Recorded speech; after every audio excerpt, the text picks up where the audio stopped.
CompTIA Tech Plus Complete Training Course.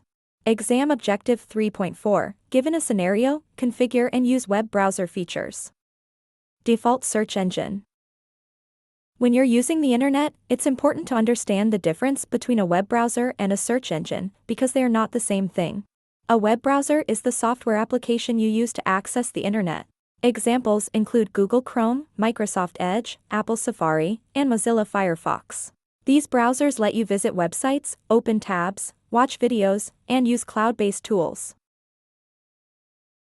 A search engine, on the other hand, is the service that helps you find websites and online content.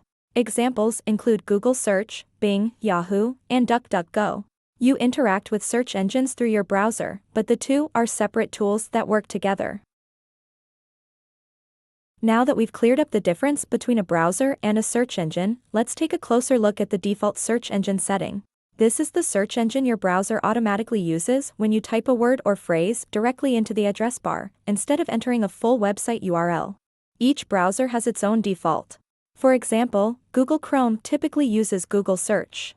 Microsoft Edge defaults to Bing. Apple Safari often uses Google as well, depending on your region.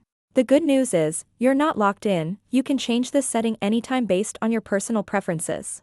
It may seem like a small detail, but your default search engine has a big impact on your browsing experience. When performing a search, it determines the results you see first, how your data is handled, and even what ads you might encounter. Just keep in mind, the browser is your tool for getting online, and the search engine is the service it uses to help you find what you're looking for.